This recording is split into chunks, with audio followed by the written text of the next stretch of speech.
So now, in this part, we will learn about some operations on arrays. There are several operations that can be performed in an array. For example, traversing, insertion, searching, merging, deletion, and sorting. So let's start one by one. Okay, so first one is traversal in arrays. So what is traversal in arrays? Okay, traversal is the process in which we access each element of an array in order, and we use a loop to traverse an array. Traversal in an array is very simple because it is linear in nature. Linear means we have studied earlier in previous unit, which means the data elements in the data structure are present in linear way or in sequential or contiguous way. Okay, in the case of arrays it is present in the contiguous way. Okay, so now let's start with accessing the elements. So we can, how we can access the elements in an array? It's like arr and then index. Okay, so if we try to access each element by using this statement, then it will take a lot of time and it is not efficient. That's why we use a loop to traverse an array and the code is to traverse an array is for, and we are taking this array as an example. Okay, for int I is equals to 0, starting from 0, I should be smaller than arr dot size comma I plus plus. Okay, so this loop will run 4 times. Okay, so how we can access the elements? Arr I. So this is the code for accessing the elements of an array. Now we will learn about insertion in arrays. Okay, so insertion means adding a new element to the existing array. For example, this is an array and we are adding a new element to this array, and this element can be added at the front, at the middle, or at the end. That's why we will learn about each part, for insertion at the beginning, insertion at the middle, and insertion at the end. So let's start with insertion at beginning. So so how we will do insertion at the beginning? Like this is in our array 1 2 3 and we want to insert 6 at the beginning of this array. Then what we will do is we will insert array and we will shift other elements to the right. Okay, in that way it can be inserted at the starting or beginning.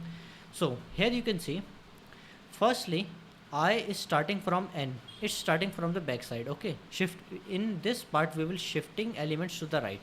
So I is our n, I should be greater than 0 and I minus minus. Here arr I here is, for example, let's take an array so we can explain this code.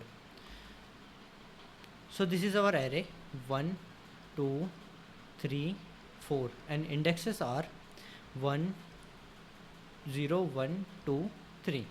Okay, now here I is equal to n. What is the n here? That is 4. Size of this array is 4. Okay, so it is 4, I is equals to 4. Is I is greater than 0? Yes. Okay, then we will go arr I, which is here it will insert, it will add a new element. Okay, 4. arr I here will be 4. Okay, because we are inserting I minus 1. What is I? That is 4 and I minus 1 will be 3. So what is arr3? arr3 is 4. So we have inserted this 4 here. Okay, so after that we will go back. Okay, now I is our 3. Okay, here we are now. So here it will store, now it's 3 and I minus 1 it will be 2. and ARR 2 is our 3. So we will insert it 3 here. Okay, in the same way these all things will be shifted by right. 2, 3, 4, 1, and here it will be empty. ARR 0 is empty now. That's why when this loop of the right shifting is completed, then we will insert a new element here. So whatever will be our new element, we will insert here, that is 6. Okay, so this is our insertion at the beginning. Okay, now we will learn about insertion at middle. So take an example: 1, 2, 3, 4. Okay, and writing indices 1, 0, 1, 2, 3. Okay, so let's start with I is equals to n. What we are doing is, from the position in which we want to enter, for example we want to enter 6 in position 2.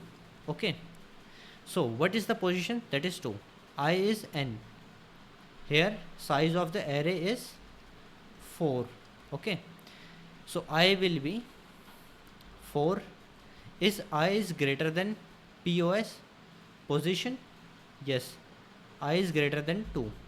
I is greater than 2. That's correct. Okay, so what we will do, we will go inside the loop and ARR I. What is our ARR I? ARR 4 is equal to ARR I minus 1. I is, what will be our I minus 1? That is 3. So ARR I minus ARR 3. What will be ARR 3? It is 4. So it will be 4, which means now this array will look like 1. It will go 4. It's a 4, 3, 2, and 1. It's looking like this. In the next step, and indices are 0, 1, 2, 3, 4. In the next step, it will look like this. This array will look like this. And when the position will be 2 and the I will be 2, it will stop here. Okay, and when it will stop, then this data will get a new element, override by the new element. Then in final our element will look like 1, 2, 6, 3, 4. So this was the insertion at middle. So let's start with insertion at the end. This is the most easiest thing that can be inserted. For example, we have an array, because there is no need of any loop, starting from 1, 2, 3, and we want to insert 4 at the end. At the end. So what we will do? We will just only do ARR n is equals to new element,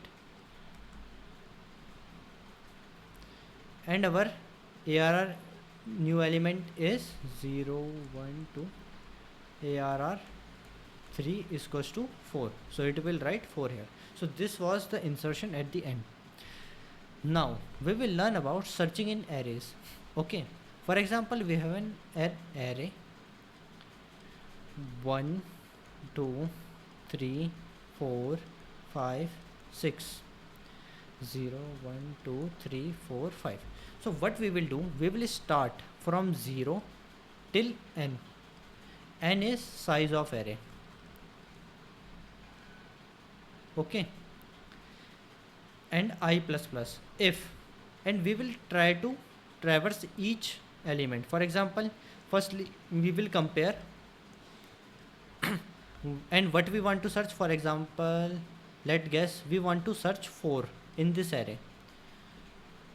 Okay, we want to search 4 in this array. So firstly what we will do, we will go to the first element of this array and we will compare here. Is 4 equal to ARR 0? No, that is not equal. We will go to the next. Is 4 equal to the ARR of 1? That's wrong. We will go to the next. Is 4 is equal to the ARR of 2? No, it's wrong. We will go to the next. If is 4 is equal to ARR of 3? Yes, that's correct. And when we found it, we will say found and we will break the loop. That's it. Okay. So in the next part, we will learn about several other operations on arrays. Thank you.